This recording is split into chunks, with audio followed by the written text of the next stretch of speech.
move towards the end of our day 2 of the Rural Focus Roadshow here at Ag Implements in Merredin. I promised we'd be catching up with John Nicoletti, the farmer, and we'll talk about how he's changed some of his farming enterprises. And he joins us again. John, welcome back into the second hour of our program. And you're the biggest grain grower in Western Australia, the biggest broadacre farmer in Western Australia, and your operations as far as a farmer have changed somewhat over the last few months. Well, they have, really. We're probably more focusing now in the central wheat belt and eastern wheat belt rather than covering the state. So hence we still keep the grazing. We've kept the grazing rights up at Mullawar.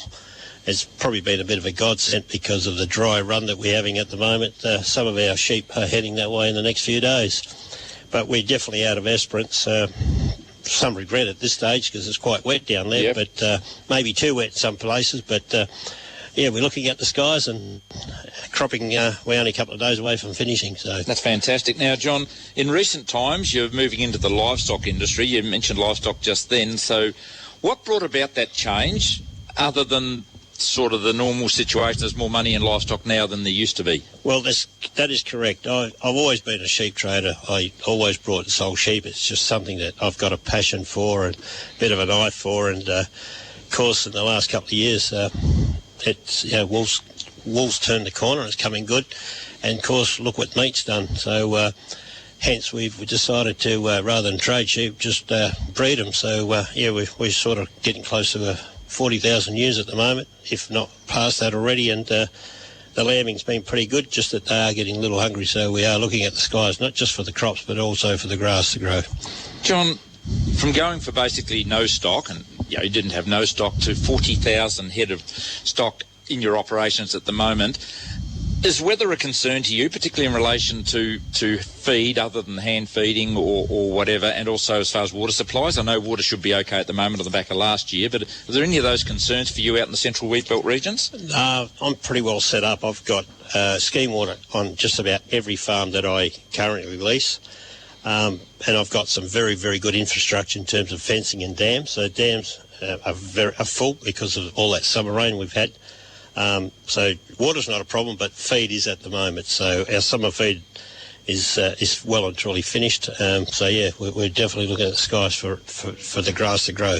Now I know it's warmer out here. It's also very cold during the early winter mornings. So when that rain comes, obviously it's going to take a while for that feed to boost up. So you'd suggest a fair bit of hand feeding taking place for the next month or so? Absolutely. The boys are going to get off tractors and start filling up sheep feeders and feeding out a lot of hay. We always carry 4,000 or 5,000 tonne of hay and a couple of thousand tonne of grain, so we always keep that in our storage just in case it does get dry.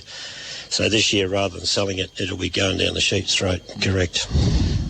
As far as ownership is concerned of property, and you mentioned the fact that you're now leasing a lot of the property, it is important because farmers need equity. You can't always own everything that you're operating with to be successful, can you? That's correct. I